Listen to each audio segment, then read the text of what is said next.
The Utah Jazz seem to be in control of the NBA trade market.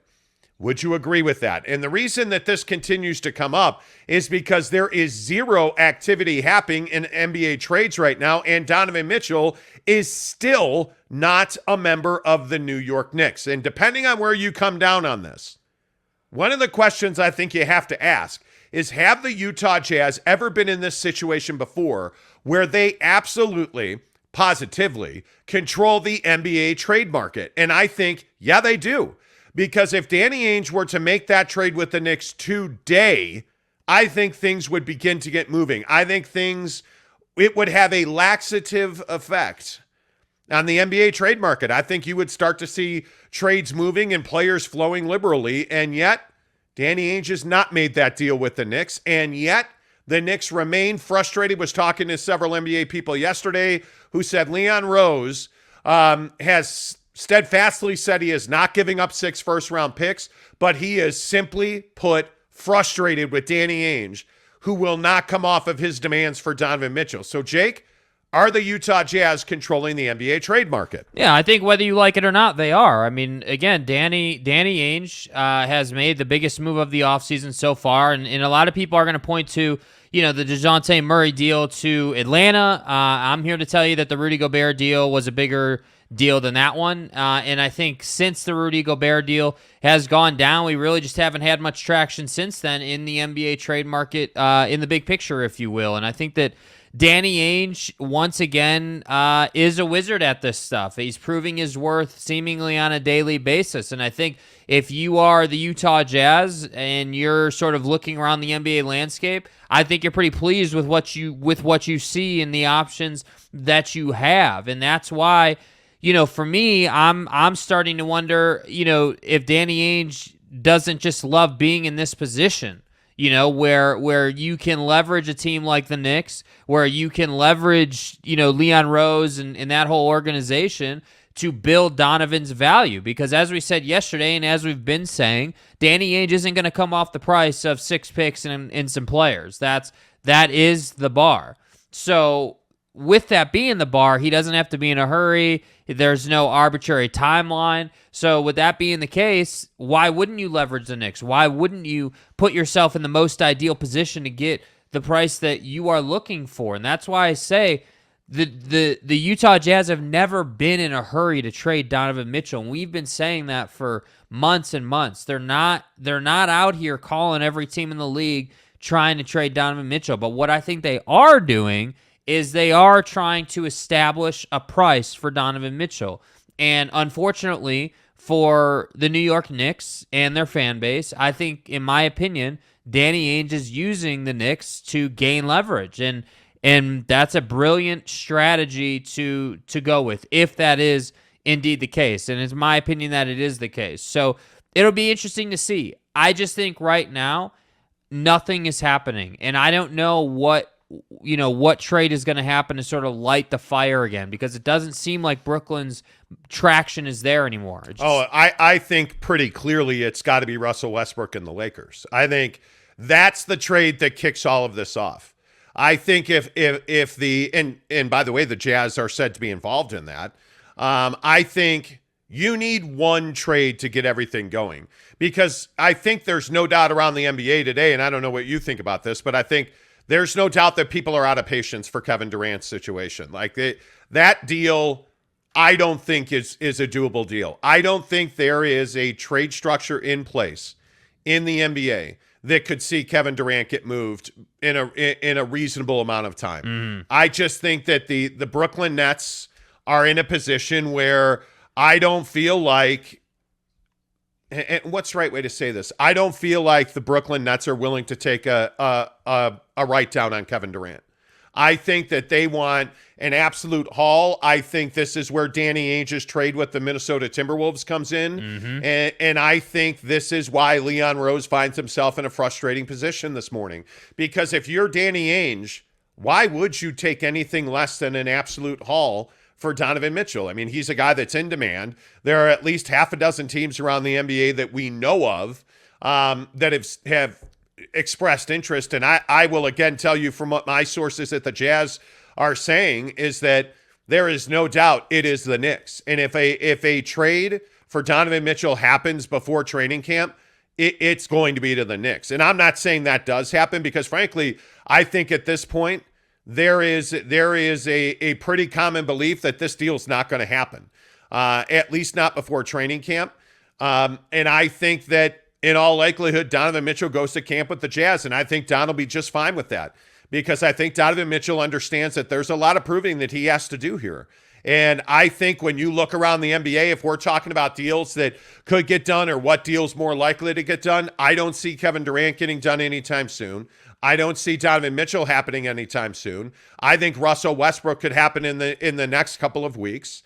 And I think that starts to open things up because the other thing you have to remember is the Jazz have a hell of a lot more business to do than just Donovan Mitchell. Yeah. They have got to go out and find depth at the 5. There is no question about that. You've got to figure out what you're doing. Are you going to bring a guy like Hassan Whiteside back to this club? Does Hassan Whiteside want to come back to this club? Can you bring Rudy Gay back into this locker room? There seems to be a lot of dysfunction around Rudy from last year. So the question is Rudy Gay still a viable NBA player? It wouldn't feel like it on a rebuild, right? So is Rudy Gay a guy you're moving down the line? Certainly Bojan Bogdanovic is a guy that you could trade multiple times today if you really wanted to do deals, right? Mike Conley, I don't think Mike Conley has very much trade value at all. Talking to sources around the NBA, there is some doubt whether Mike Conley draws a first-round pick. And I frankly would not value Mike Conley at a first-round pick. So when we talk about the Jazz and getting deals done, I actually think the Jazz could do 3-4 deals in the span of an hour if they really wanted to. But why would they do that? When the minute that they make a trade, the minute that they trade Bojan Bogdanovic, they lower their ability to be a third team in a deal. So at some point, somebody's going to have to cave, and the Atlanta Hawks are going to trade John Collins. The Brooklyn Nets are going to trade Kyrie Irving to LA. Something like that is going to trigger a landslide of trades. And Jake, I think Russell Westbrook could be the first guy in that cycle. Yeah, and it wouldn't be surprising if it was. I mean, the Lakers are usually in the middle of a lot of different things. But I just think that, like last night when we were trying to figure out, well, what kind of conversation do we want to have today? Like, where are we at on this whole Donovan Mitchell situation? I just started thinking like, hey, like if we look back over this offseason and you look back to, how this past season ended and what Danny has done so far, even from the beginning, even from the Rudy Gobert before Rudy's trade happened, right? Danny's been leveraging the league. And I think, like, if you look at the Rudy situation, this is kind of what got my mind spinning on this.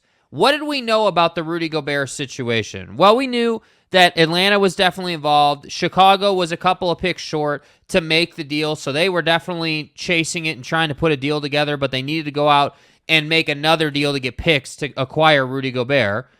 And so then Danny just goes to Minnesota and Tim Connolly and gets a deal done. And that's the crazy part. Danny Ainge is elite at identifying situations and saying, okay, I know I've got these guys over here who want Rudy, and I know I've got one guy that I'd like to trade him to. How does that impact my ability to make other deals? And I'm telling you, he is a wizard at it. And I look at the position he's put himself and the Utah Jazz in, and I don't really feel like you could ask for much better. I don't really feel like you could be in a better position right here today. Sure, does the roster need work? Absolutely. Does there need to be some defining on whether this team's in a 5-year rebuild or a 2-year retool? Yeah, sure, but I think his actions are going to define that. So that's why I say, yeah, I don't disagree. The Lakers are probably, going to be involved in a Russell Westbrook transaction. And I think if you're Danny Ainge, it doesn't make sense to act now. You can't be first. You have to execute at the right time, not be the first team, because you lose your leverage. So that's why I say I just think Danny Ainge has done a magnificent job this offseason so far. Yeah, I don't think there's any doubt. And I see all the comments and I think one that's really interesting, Samuel Ortiz says, contrary to y'all's belief, Ainge will not get what he's asking for. But I think this is the magic of what Danny Ainge has done over his career. Yeah. What he's asking for and what it'll take are two completely different things. I mean, if you're talking to the New York Knicks right now about about Donovan Mitchell, you're asking for 6 first-round picks, 3 young players, and a vet to make the salaries work. Right. And for my money, you're not getting that. But you don't know until you ask, right? I mean, how much is Donovan Mitchell worth? Well, let's find out, right? I think that Danny Ainge, and I've gotten varying answers on this in people I've talked to, but I think Danny Ainge would take 4 first-round picks, 3 young players, and a veteran to make it work. That's every day. The problem is the Knicks aren't willing to pay that. I think the Knicks would be fine giving up 4 first-round picks, but I really don't think they want to give up, Toppin and Grimes, and I don't think they want to give up a package of young players and 4 first-round picks. Yeah. I think the biggest issue, depending on who you believe and which way the wind is blowing, I think the biggest issue is not actually the draft picks. I actually think that they don't want to give up Quickly and Grimes in the same deal. I don't think they do, and I don't think I would either, because is Donovan Mitchell as effective as a player if he is your number 2 point guard? Is he as effective as a player if he and Brunson are not on the floor at the same time? And the answer is no. So how do you fix that? You keep Don at the 2 and you have Quickly at point, or like the Knicks would be giving up an awful lot of flexibility if you're giving up 4 first-round picks and 3 young players. And it just doesn't make sense, because then you got to turn around and you got to pay RJ Barrett. And that's an awfully expensive proposition on top of what you're already paying Jalen Brunson, on top of what you're already going to be paying in a perceived trade to happen in Donovan Mitchell. It just doesn't make a lot of sense. So to your point of Danny's not going to get what he's asking for, it's not a matter of what he's asking for, in my opinion. I think it's much more a matter of what he's willing to take. But I think he's willing to take 4 picks and 3 players. And I agree with all of that. And that's kind of the point I've been getting at here this morning, is that, okay, great. If it's not a problem, the Knicks aren't ready to step up to that price right now. Danny's cool with that. Danny is trying to say, hey, great, I'm going to ask for probably more than Donovan's worth, because I don't want to trade him right this second. I want to be in the market. I want to be, influencing everybody. So that's why I say I just think it's brilliant what's happening here. Yeah. The other thing is, and I think this goes to Sam's point here, is that I also think you got to understand where Danny Ainge is operating from. He's not a guy, in my opinion, that wants to do a complete rebuild. He has no need. He has no pressure to trade Donovan Mitchell. None whatsoever. And again, this goes back to what we've been saying since December. They're going to build this team around Donovan Mitchell unless somebody shows up and blows their socks off with a trade offer. Because the other thing you got to remember is this is still a team that largely has its offensive components from last season. I think they would love nothing more than to add Quickly and Grimes and Toppin and 4 picks. I have no doubt about that. But if this team shows up to training camp, and let's guess that they've traded Bojan Bogdanovic. You trade Bojan Bogdanovic, you add a 5. This team is not going to struggle to score points. It's going to struggle to stop people from scoring points. Y'all feel me? Because you're going to play an awful lot of young guys defensively. And until Donovan Mitchell shows that he's a much more willing and able defender, he's not a very good defender at this point. They're going to score points. The question will be, can this Jazz team stop people? So it's not as though they're desperate for offensive talent. They got to get a big, and they got to get better defensively. That's the truth about this team. They're going to score points in bunches. Will Hardy's offense, I think, is going to be free-flowing, and I think it's going to be fabulous. If you're just tuning into the show, talking about the latest in NBA trade rumors this morning here on the Monty Show, The Truth in Salt Lake Sports Talk. We're unbiased. We are unaffiliated. We are owned by nobody but ourselves. So you're usually, when you're here, you can count on us giving you the hard truth about your teams. And the truth is that Danny Ainge right now, I do think, is pulling the strings in the NBA trade market. Let's get your thoughts. Adrian Harrigan says, who knows, never underestimate the heart of a champion. Ainge knows what he's doing. He's going to make us a contender again here in the years to come once all these picks start panning out. I don't disagree with that. Yep. What's up, Shiron26? Jake R., good morning to you, friend. Hello. Dave Worlton says, buenos dias, dudes. Suh, dude. Que pasa, entonces, and stuff. Dave's, yeah, dude. Looking forward to the season. Some of the funnest seasons to watch are when new teammates start to shine. I would agree with that.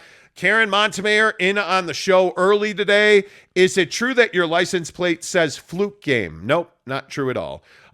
Colton Bitten, my guy, what's up? Yo, he says. You said you can't win a championship with Gobert, but now you think the Timberwolves are championship contenders. No, what I said is you cannot win a championship when Rudy Gobert is your best player. Yeah. When your team is built around Rudy Gobert. Which the Minnesota Timberwolves are clearly not. And the Utah Jazz clearly were. The reason that Rudy Gobert can be your finishing piece is because he absolutely makes you one of the best defensive teams in the NBA. He is a shot blocker and a paint protector, and he's very good at creating space for his teammates. So I have no doubt that Minnesota, if they can get through the West, and I'm not saying that's going to happen. Yeah. But they're championship material. There's no doubt. They got to stay healthy.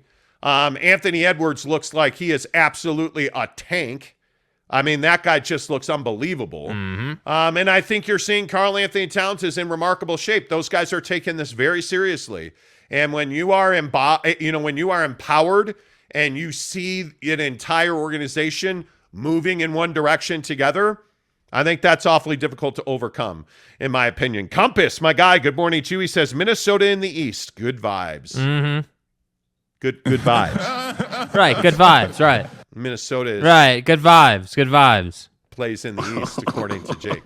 Wow, look, Tanner Plummer decided to show up today. Well.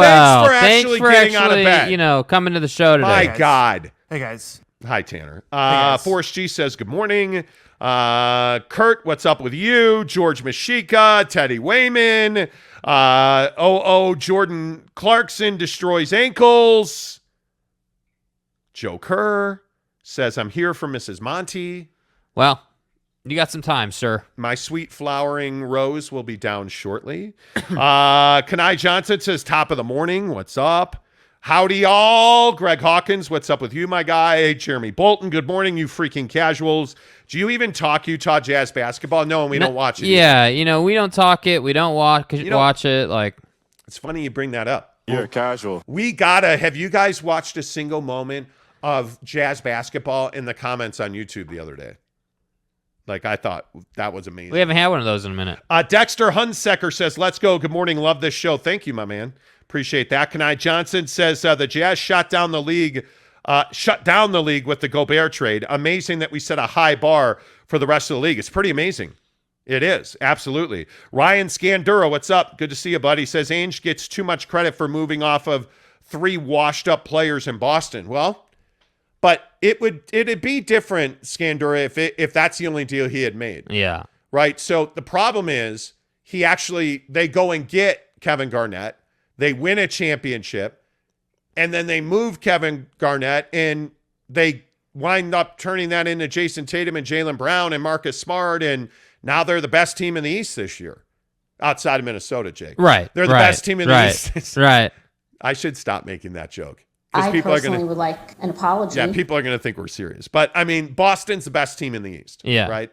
So I think Danny doesn't get enough credit for the job he did in Boston. I just think that, obviously the moves in Boston were controversial. A lot of people don't like them. A lot of people, do like them. My personal opinion is they were ballsy moves, if I'm being honest with you. Like, I think that those were not easy moves to make. Those were high leverage, high risk, high reward type moves, and they worked out. And that's why I'm saying, like, that's kind of where my belief stems from with this whole Utah Jazz, New York Knicks situation. Would anybody be surprised if Danny Ainge came out of this whole situation having won the trade, having the Jazz back in the playoffs in 2 seasons? Yeah, like, would anyone be surprised? Well, no, they wouldn't, because he's done it before. Exactly right. I think that's nail on the head. You're exactly right.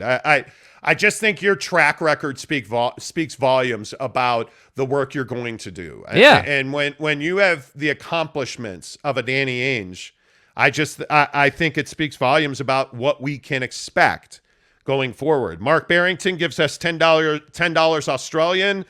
What is that, $7 American? Says, been watching from Australia for the past few weeks. Great to be able to hear some Jazz talk every night. Keep up the great work. We have a lot of listeners in Australia. Mark Barrington, appreciate you, man.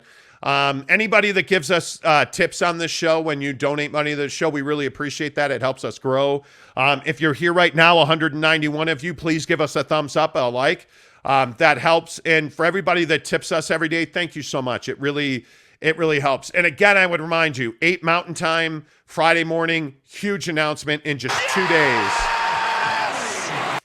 Game's changing, baby. Game is changing. A big day coming up on Friday. Caleb, good morning to you. Says, just say he got lucky, Jake. There ain't no luck involved. There ain't no luck about it. Cody Strickland, what's up, Cody?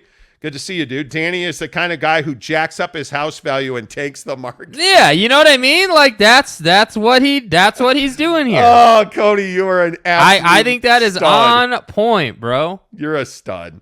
Brett Robbins, Anthony Edwards is rock hard. I'm just gonna move on. Tanner Plummer says, sorry, I haven't been on the show lately. My wife and I recently moved to a new place and we've been trying to unpack. It's been a pain in the neck, so I needed to sleep the last few days. Hey, get your pride.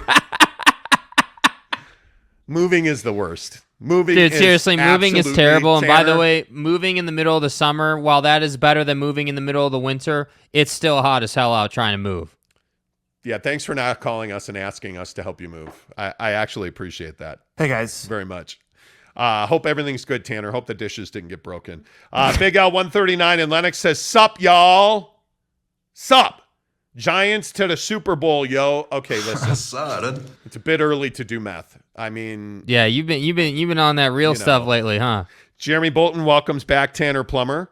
Taryn Powell says, New Zealand viewer here. Hope we don't trade Don. You're going to trade Donovan Mitchell. I think at that some much point is happening. Yeah. Who gets traded first, Kevin Durant or Donovan Mitchell?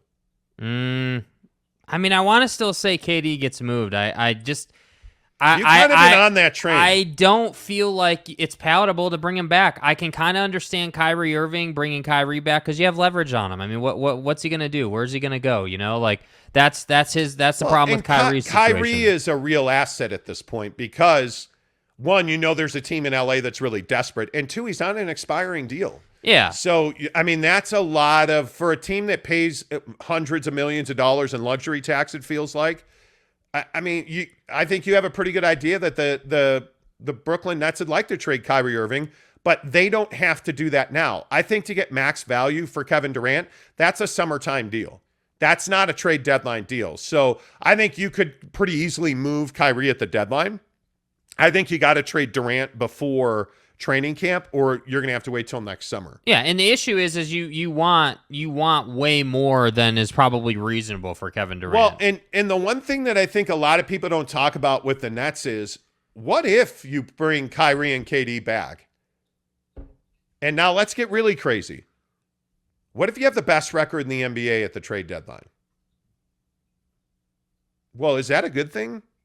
When when Kyrie's on an expiring deal and Kevin's demanded a trade, and now you have the best record in the NBA, because don't forget the Brooklyn Nets are very capable of that. This is what I think is fascinating. They are very capable of that. We're going on 5 weeks since Kevin Durant requested a trade. Yes. 5 weeks, dude. Not like 3 days. 5 weeks. And to me, at some point, one of two things has happened here. Kevin has come off of that and said, okay, yeah, I am willing to come back for one more season and, to allow you guys to get a better deal for me or whatever. Like, Kevin's kind of, acquiesced, if you will, and said he'd come back. Or Kevin's not going to play until he's traded. It's one of two things. And frankly, if I was the Nets and that fan base, I would be a little nervous that I haven't really heard anything on this. Like, nothing. Well, I just think if you take this group back to training camp, I think they're going to be one of the best teams in the East. Yeah. And then you're screwed on Kyrie, because you're not going to trade him. If you have the best record at the trade deadline, or if you're top 2 in the East and you trade Kyrie Irving, what message how does that work? Bet you weren't expecting this one. Well, and then if you don't trade Kyrie at that point, he walks away in the summer, because you know what? Kyrie Irving is going to, every win that they make, Kyrie Irving raises his middle finger a little more.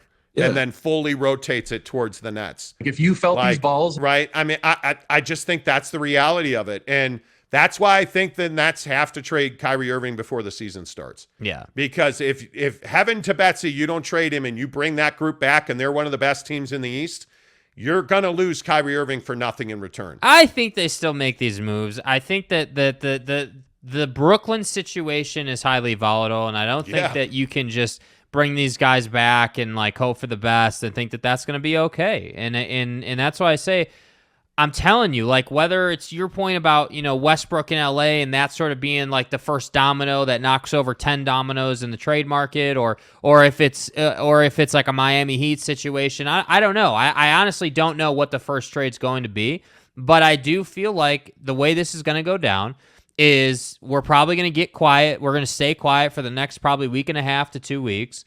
And then I think as training camp gets close, then we're going to start to get a flurry of moves. The pressure of camp being here and your roster having to be built out is going to force people to acquiesce and come off their asking price and make deals. And that's unfortunately just how it works this year. Well, listen, Brett Robbins has solved all of our problems. Okay. Brett, I'm so thankful that you're here, because he says Mitchell for Caruso and a duffel of headbands. Maybe not. Maybe fuck yourself. That deal gets done immediately. I think so. That's like an auto, yes. I just, you know what? I think I just got to put my headphones down. And Man. Brett, you're asking for trouble, Brett. You are. Because now that's going to trigger Jeremy Bolton.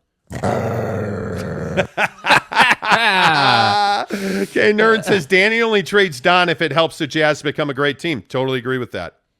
100%. Ryan Scandura says, I don't think KD plays for the Nets even if he hasn't been traded before the season starts. Oh, come on. Are you serious? But the thing I is, don't see Kevin Durant as a holdout player. I think Kevin cares too much about his legacy. And Kevin I don't doesn't see that. have 10 years left, man. No. Kevin's got 5 years maybe. He doesn't have forever to go here. So, and I would say that he's still in his prime. I mean, he's probably got 1 to 3 seasons left in his prime, and who knows how long it'll take him to retire. So, I don't see him holding out, but I definitely see him, ratcheting up the media play, if you will, if they don't trade him, as camp gets closer. I think he has to do that. Yeah. Agreed. Tanner says, hey, Mont, did you see the JIMMER make the game-winning shot yesterday in the basketball tournament game? I don't think it was a game-winning shot. I could be wrong. They play tonight, by the way, which is a huge game for Money Team and the Jimmer. Yeah. I should just start saying his name again. You probably should, yeah. Yeah, Jimmer Fredette. Uh-oh. That's like a PDH. Like Until one of us passes the fuck like out. how else would you do this job besides saying the Jimmer? Yeah. How the fuck else would The you do this Jimmer. job? I don't think that was a game-winning shot. I could be wrong. Tanner, you're probably right. Kanai Johnson says, what do the Jazz get in return on a 3-team trade that includes the Lakers and Nets? Well, and this is the big question, KJ. I think one of the things you got to look at is what do the Jazz need out of that deal? So if Donovan's in that deal, you're getting Ben Simmons in return. I don't think that's a return at all. If Donovan's not in that deal, and it is a Russell Westbrook, Kyrie Irving swap, which I've heard, you would take Russell Westbrook in return. You would get draft picks, 2 future ones from the Lakers and a future one from the Nets, and you would buy out Russell Westbrook. I don't think that's a return, because then Bojan Bogdanovic probably winds up in Los Angeles, which is a huge upgrade for them, in my opinion. I don't know. I think that Nets-Lakers Jazz trade is awfully difficult to pull off. Mm-hmm. And I know a lot of people are talking about that. I want to say it was Windhorst who was talking about that yesterday.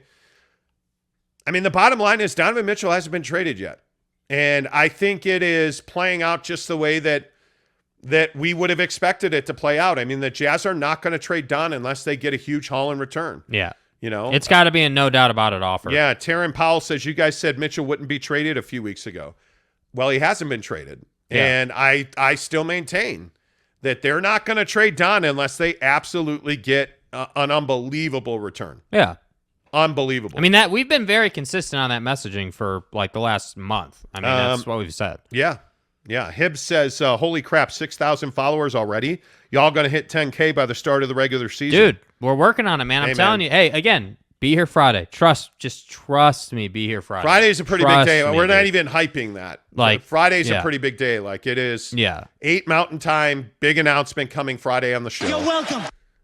It's going to be remarkable. Here's the deal. I'm the best there is. The next 6 weeks, 2 months on this show are going to be crazy. If you ain't first, you're last. And again, I want to remind you, everybody just tuning into the show, we are sending 2 listeners to see BYU and Notre Dame in the Shamrock Series in Allegiant Stadium in Las Vegas. You get 2 tickets to the game, 2 nights in a hotel, and a $250 gas card to get you there. And it's all courtesy of our good friend, Devery Davis at Academy Mortgage, NMLS number 278545. Devery Davis and Academy Mortgage are equal housing lenders. And I just got to tell you, with the way that the real estate market is working right now, there's absolutely value in the market for you to be had. But you got to be a cash buyer. And whether you have, let's call it $400,000 to buy a house in cash, you have it. Because when you go to Devery Davis, he makes you a cash buyer. And the thing is, you hear all of these guys say, oh, we're the mortgage guys. Hey, but you don't want a big team of people that look at you as a commission check, that look at you as a number. When you go to Devery Davis, you're dealing one-on-one with the man. And the reason that you get such a high level of service, and when I say that, a high level of service, take my advice on this. He's done 3 mortgages for me and my family. He's done mortgages for just about every one of my friends. Devery Davis gives you that personal service. You can call him, you can text him anytime you want. When you have questions, when you're out in the market and you're looking at houses, simply text Devery Davis an MLS number and he'll tell you, hey, this is what it is. This is what you're eligible for. This is what we can do. Hey, how about this program or that program? Can't do FHA, got to go conventional. Like all of those things that you need to make a quick, educated, informed decision when you buy a home. Devery Davis is the guy to do that for you. That's why you need to call him today. 801-543-9666. 801-543-9666 for Devery Davis and Academy Mortgage, NMLS number 278545. And just call Devery today and say, hey, I heard about you on the Monty Show. Thanks for supporting the show. By the way, I don't think I could buy a house because I can't afford a down payment. Because Devery's going to tell you, hey, there's a program to help you with that. You want to buy a house, but you don't think you have the money to afford a down payment? He's got a plan. Call Devery Davis, Academy Mortgage, today. 801-543-9666. NMLS number 278545. Devery Davis and Academy Mortgage are equal housing lenders. If you're just tuning into the show this morning, great to have you here, all 234 of you. Give us a thumbs up right now. We're talking about the latest headlines in the NBA trade market, free agency, etc. coming up here in about 10 minutes. We will get you the latest on the Pac-12 and the Big 12, and wait until you hear what Big Ten Commissioner Kevin Warren said about essentially Oregon joining the Big Ten. I saw it. Yeah, it's pretty amazing. And one of the big questions we're going to ask here in about 10 minutes is, what is BYU's brand power? Does BYU make the Big 12 a better conference? That's coming up in 10 minutes. Let's run through some of your comments here on the NBA. Brett Robbins says, real talk, Jazz fans, do we want Quickly, Reddish, Grimes, and 6 picks? I'd rather have Mitchell, even if New York did want to do that deal. Man, give me that opinion, boy. Give me that opinion, because I can't say I disagree. I am, and I think I've said this before, but I am 100% Team Don. Yeah. I don't believe the Jazz should trade him. Whether they're rebuilding, retooling, I don't care what you want to call it. Donovan Mitchell is the prototypical NBA stud. And my opinion is he's going to come out a better player this year than he was last year. And I think he's going to score 30 points a game the first half of the year. I think he's going to be an all-star. I think he is really going to push for second team All-NBA. I'm for real. I think he's going to be a huge impact player for the Utah Jazz. I would not trade him. If Don's on this team, they have a chance at the playoffs right now. If he's not, they don't. And I think it really is as simple as that. And for everybody that's saying, well, they won't trade him until after the All-Star game, well, the problem is the trade deadline's before the All-Star game. Pack your shit. Let's go. So you either trade him or you're going to hang on to him. My strong opinion on this is Donovan Mitchell, if you trade him, it's a mistake. You're not better the next day than you were when you had him. Yeah. You should not trade Donovan Mitchell. My guess is at some point they're going to do that because I think there's a sucker born every day. Yeah. I think there's pressure on Leon Rose to make this deal happen because Knicks fans have an appetite for Donovan Mitchell. He is a New Yorker through and through. I think they want it. If I'm a Utah Jazz fan, I am hoping and praying that this trade doesn't happen because, again, if it is quickly Grimes, I would rather have Cam Reddish because I think he's a very good defensive player. Let's say it's quickly and Grimes, Cam Reddish, 4 first-round picks. That's a 3-year rebuild minimum. It just is what it is. Quickly and Grimes are 2 very good young players. Neither one of them or them combined give you the production of a Donovan Mitchell. I just think it goes against what the stated goal was from Ryan Smith. Like, Ryan Smith rolled into this organization and said, hey, the mission is to win championships, right? And the mission is not to be some bottom feeder for the next, 10 years. Yeah. Like, the mission is to build this team in a way where we can contend and compete now. So, to me, it never made sense to trade Donovan Mitchell if that's your goal. Now, I have to agree, a sucker is born every day. That's totally true, and I think that there is opportunity to trade him, but I just can't believe that Danny Ainge is out calling a ton of teams around the league trying to make it happen. I think he's waiting to see who rings his phone and then working opportunities from there. Yeah, I would agree with that. All right, let's run through some comments. GS400, what's up? My guess is Mitchell has asked for a trade. I can tell you unequivocally. What is today? Wednesday? Monday, I was told he has not asked for a trade. Donovan Mitchell, I'm telling you, Donovan Mitchell is not trying to make this happen. I think Donovan Mitchell would be elated if it happens. But I'm telling you now, Donovan Mitchell at no time, from what sources directly involved in the situation that Jazz have told me, Donovan Mitchell at no time has asked for a trade. No. And I just can't say it any more plainly than that Donovan Mitchell's not a guy that spends his day trying to figure out where he's going to play basketball. Because I think Donovan Mitchell realizes if he handles his own business, everything else works itself out. True. Donovan has not asked to be traded. Donovan Mitchell is not trying to force a move here or, really implement his will to get out of Salt Lake. I think Donovan Mitchell would be thrilled to win a championship wearing any uniform. And I think he realizes that if he's here, there's a pretty good chance that the Jazz are one of the most competitive teams in the West. Note, I didn't say one of the best teams in the West. I said one of the most competitive. And I think if he's here and they continue to add to this roster, I think there's no doubt that guys like Jared Vanderbilt, I think there's no doubt that a guy like Walker Kessler can impact Donovan Mitchell, and he can make them better by impacting them. This again. Yeah, there is no indication at any time that Donovan Mitchell has ever asked for a trade. Never. The thing you also got to remember is that's not who Donovan Mitchell is or has ever been. Yeah. Donovan Mitchell, I'll go to the Rudy Gobert situation. When people were saying that he demanded a trade, it's him or me, which, with all due respect, is one of the dumbest things I've ever heard. Yeah. That's never who Rudy Gobert was. Congratulations, but that's bullshit. Rudy Gobert simply said, hey, I'm frustrated that I'm not a bigger part of the offense. I'm frustrated I'm a scapegoat on defense, and I want to be here. But if there's a situation to move me on, I would be open to relocating. Pack this thing up. We're out of here. And when you're making 23% of the salary cap, you're going to catch some heat when you lose. It's that simple, man. Don has not demanded a trade. Yeah. He has not. KC says, if DM didn't ask for a trade, why did the Jazz organization open phone lines for offers? Well, I don't believe they did that. This is a common misconception, and I think we need to set the record straight.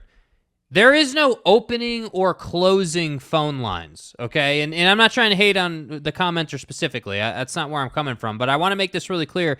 There is no opening or closing phone lines. If you've watched this show for any amount of time, and this is the beauty of YouTube, go back to our show last summer. The Knicks were calling last summer before the Rudy stuff happened. The Knicks have been calling for a long time, man.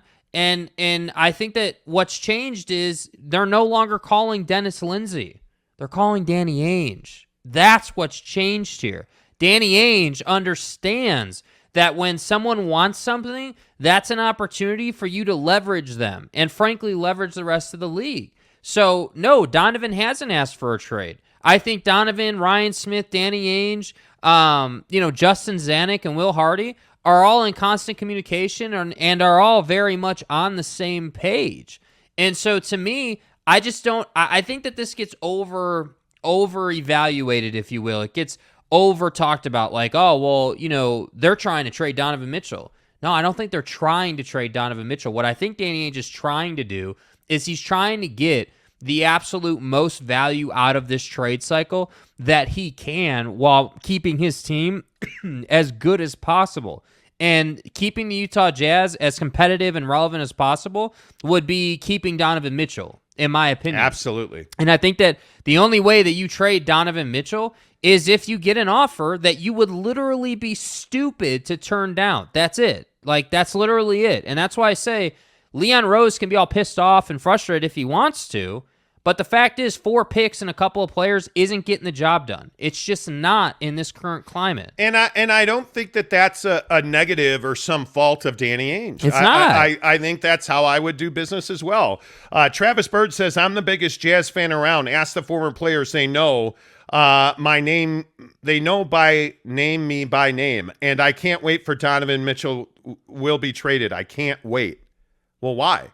What is it that you don't like? Yeah. John Stredbeck, is this the craziest offseason y'all ever seen in Jazz history? Absolutely. I think in league history, honestly. Like when's the last time we saw an offseason where nothing has really happened outside of 2 trades and DeJounte Murray and Rudy Gobert? Because that's it. Like, we haven't seen anything. Yeah, totally agree. Jeremy Bolton, I think the only players in the NBA history where the team was never open listen to any deals are MJ, Kobe, and Caruso. Other than those 3, you have to listen to other teams. It's your job. Yeah, and I think on Danny Ainge, a source told me straight up he'd be irresponsible. He'd be derelict in his duty. Yeah. If you don't take a call from the Knicks where they're having conversations, or the starting point of a conversation is 6 first-round picks. Like, you have to take that phone call. Yeah. It has been explained to me that Danny Ainge has never picked up the phone and called a team and said, hey, I want to trade Donovan Mitchell. And I agree. I believe that. Nobody has ever said, well, hey, that nobody's ever said Danny Ainge is out here trying to trade guys. Yeah. Teams called when it got out that the Knicks and the Jazz were talking. And this is the Sacramento thing that I don't believe that the Kings and the Jazz were ever seriously engaged in De'Aaron Fox for Donovan Mitchell. Are we clear on that? De'Aaron Fox is not a franchise point guard. Yeah. I don't believe the Jazz ever would have considered that. I don't. I think the Jazz were not talking to the Atlanta Hawks about Donovan Mitchell for John Collins. I don't believe that was ever the deal. I don't believe that the Raptors and the Jazz started out talking Donovan Mitchell. Yeah. I think they started out talking Rudy Gobert. But I also don't believe that the Raptors have what it takes to get the deal done. By the way, I do want to correct. I did misspeak yesterday. The Raptors do have their future draft capital. But I don't think they have a quickly Toppin Grimes trio to package in a trade, because they're not trading Scotty Barnes. Mm-hmm. So I don't know, man. Jeremy, I think you're exactly right. But do you see what's happening? And I'm just going to keep emphasizing this. So Danny gets one call from the Knicks at the right time, and it somehow, some way, huge air quotes, leaks out to the media that the Knicks and Jazz are talking, and now you've got like 8 teams calling Danny Ainge. That's precisely what Danny Ainge wants, man. Like, it's a perfect scenario. Yeah. NY Jazz fan says it's hilarious to see Andy Larson actually watching your show. He writes things trying to clap back, childish and hurt. He isn't the go-to Jazz source. I don't dislike Andy. Andy and I disagree pretty regularly on things, and I don't have a bone to pick with Andy Larson. I don't know. Andy and I have never met. This Andy Larson thing, the only thing I have ever disagreed with Andy on is the way that he's gone about reporting things about Donovan Mitchell. And he has been called out repeatedly by Don. I don't know Andy. I have no idea if he's in his mom's basement. Somehow when you're the beat writer for the Utah Jazz, I'm guessing he can afford a mortgage. I mean, that's a He guess. should call Devery Davis. He probably should call Devery Davis. Yeah, he should call at Devery Academy Davis. Mortgage, Yeah, but you know. obviously. I mean, come on. It is what it is. The media in this town is owned and operated by the Jazz. Yeah. The media in this town is owned and operated by BYU, Yeah. by Utah. There's one show that is independent and unbiased, and you're watching it. That's it. I mean, I don't have a bone to pick with Andy. It's something that, frankly, if I can go back, I probably would never have brought him up on this show because we hear about it on a regular basis. I'm sure that Andy Larson's doing the best job that he can do. Yeah. I have no doubt about that. Brett Robbins says, dollar store James Knight. Okay. Gabe Ledley says, doesn't matter if Raptors have their future draft capital as long as the Timberwolves are standing in the way in the East. Well, there's that. You know, Gabe, I think that's exactly that's right. the best point you could have made. You know what I mean? By the way, cool thing for Gabe Ledley last night. Yeah, really Gabe cool, Ledley actually. is a Phoenix, Arizona guy. And Gabe's son is kind of a, he's frankly built after his dad, so he's an athletic prodigy. Are people Myron? Gabe Ledley's son got to do the hot dog race at Chase Field last night. So amazing, dude. And Gabe's, and I think Gabe doesn't mind me saying this, Gabe's got a kid that's a passionate baseball fan and a wonderful flag football player, by the way. But Gabe's son is a baseball player, and all the kids got to go to the game last night. And Gabe and his friends, Gabe's son and his friends, got to do the hot dog race on the Jumbotron. You ain't first, you're last. Can you imagine that? My greatest memory as a kid was Leon Durham, the Chicago Cubs, when they actually used to let you on the field to hang out with the players for Kodak Photo Day. All right. I'll never forget it. The one of the greatest moments of my life was Leon Durham, who was my favorite player. Good old Leon Durham, the Bull. Yeah, Leon. Put his arm around me to take a picture with me on Kodak Photo Day. That was amazing. The moments like being in the hot dog race at Chase Field, Yeah. they'll never forget those moments. Yeah. Never. And it's just so cool, Gabe, that Little Lope got to do that. I just think that's amazing. That is amazing. GS400, Danny Ainge built the current Celtics teams. The Jazz are in good hands. I would agree with that. Agreed. Absolutely. Jordan Clarkson destroys ankles, says a Tim Montemayor versus Andy Larson boxing match would be worthwhile on pay-per-view. I'd pay to see that. Nah, man, it ain't like that. Yeah, it's just not like that. It's not personal I think people with me. want it to be like that, and it's No. and it's just not. And I think that, again, we're in a place where our work speaks for itself, frankly. And again, I'm just gonna keep saying it. Be here Friday. Things are changing. That's all I'm gonna say. And I think that listen. Everybody puts out their best effort, and it doesn't need to be personal. It doesn't need to be some big deal. Like you're here listening to our show. Let's talk about the Jazz. Yeah, and by the way, I don't know Andy Larson. Is he a good guy or a bad guy? I have no idea. And it doesn't matter. I don't care. Yeah. I'm talking about Andy Larson, the beat writer. Yeah. And the things I've disagreed with him on, or Spence, or anybody else in this town, it's all professional. I don't know those guys personally. I have never met Spence Checketts, not one time. I do not know him. So it's not personal to me. Giggity says, did Little Lope win the race? I hope he wasn't relish, the worst condiment for hot dogs. It's not a condiment for hot dogs. Dude, we're going to Giggity. get to condiments later in the show, and I swear to God. Giggity, why would you come in here and say something like that about a hot dog sandwich? So get your facts straight. Relish is not a condiment for hot dogs. Man, Force of this is inaccurate. you guys are just turning the screws today, aren't you? Good to see you, Giggity. Jeremy Bolton says, the Tim Jake Gunther show. First guest, Luca's mom. Boom, nailed it. Boom. That's the announcement on Friday. Yep. Kyle Gunther is leaving Salty Peaks. No, I'm kidding. It's funny. It's funny you bring up Kyle Gunther. It's honestly hilarious. We were talking to a friend of ours yesterday, and he brought up Kyle Gunther. Honestly, I think Jeremy Bolton is the one who said he saw Kyle Gunther at Salty Peaks. Which, by the way, is a great store. Yeah, I love Salty Peaks. Yeah. I don't know what Gunther's doing. I have no idea. I hope he is well. I have no idea what Gunther. Somebody asked me yesterday, like, hey, what are you guys doing? What's he doing? Where's Gunther? I have no idea where Gunther is. Greg Hawkins. LOL, I'm eating a Chicago-style hot dog right now. God. Relish rules. Dude, Okay. It's 7:22 Mountain Time. I haven't had a damn thing to eat in like 12 hours. Yeah, and I'm you're starving you're right out now. here talking about hot dogs. But Greg Hawkins has a little different of a palate. Like, he's more refined as a foodie. This is a tasty burger. He's a little more refined. Thank you for the tip, Greg. Appreciate it. James Knight, Andy's a good guy. I caught up with him when he was down here for Australia versus USA exhibition game. I'm sure he is. So that's what I mean. Like, it's just not, like, I think in this, I feel like happens in the media all the time, not just here, but like just generally speaking, big picture. Things, I feel like in the media, a lot of people want to make it all personal and everything, and and people like listeners or consumers of content think that just because we disagree with something that Spence said or Andy said or like whoever, that it's personal. It's really not. Like, we on the show just weren't a big fan of some of the way things went down. So we talked about it. That's what we do because we don't have a boss. We're not employees. It's our show.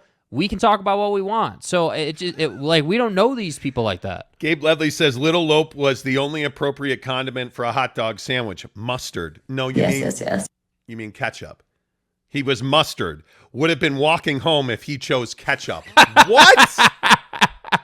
Again, I'll die on the hill of ketchup belongs on a hot dog. And it's National Chicken Finger Day. And I'm telling you now, if you come in here at the end of the show and say that ketchup belongs on chicken fingers, I'll drop that motherfucker. Don't. Jeremy Bolton says, I wouldn't say Greg Hawkins' palate is refined. He likes blue cheese. Ooh, good point. Oh, he don't know nothing. Good point, Jeremy. Appreciate you saving me on that. All right, couple more, then we go to Big 10, Big 12. Forrest G, don't forget we got first for Buckets O Bench. Yeah, you did. But do you see you did. again? See, this is my point. Danny is doing a wonderful job. Like a first for Buckets O Bench, all that draft capital for Rudy. What's next? I'm telling you, he's cooking something, man. Yep. Rants, good morning, too. He says, maybe play in the West is getting better. Blazers got better. Everybody got better. The West is deep as hell, dude. Everybody. I mean, Denver's better. Minnesota certainly is better. Golden State's better because they haven't made any trades. Yep. I have to think Phoenix is just as good, I would think. Well, I was going to say the Clippers are better, but we need to see them on the floor. If the Clippers are healthy and Kawhi and PG are there, they're better. Yeah. I don't know what the Lakers are going to do. I still maintain if the Lakers are a healthy club, they're the best team in the West. With LeBron James, the mid-range shit that he's showing off, excuse my French, the mid-range game that LeBron James is showing is unbelievable. Right. I mean, the work that he has done, what you saw LeBron James do at the Drew, dude, I mean, he's doing things now better than he has done them in the last 5 years. How is that possible? How is his vertical larger than it was in the past? How is his ability to shoot the three, to shoot free throws, to hit the mid-range and dunk on dudes better than it was 2 years ago? If they're healthy and if Street Clothes Anthony Street Clothes Davis. If he's healthy, I'm telling you, they're one of the best teams in the West. They just are. I'll believe it when I see it. Kanai Johnson, KJ says, did the Jazz get better or are we still waiting to get better? They're waiting to get better. Yeah. Giggity says, at Ryan's Scandura, you know who puts ketchup on chicken fingers? My 2-year-old nephew. You don't put ketchup on, please don't. No. I'm not. No, not now. Not yet. Caleb says, with you on that, LA hasn't gotten a fair shake since 2020. Yeah, I think that's tough. All right. Final comment, and then we talk football. Jeremy Bolton, speaking of regrettable decisions, relish on a hot dog. I went to Chipotle last night, and I regret my life choices. Mistakes were made. Me and the porcelain god became very close. Oh, no.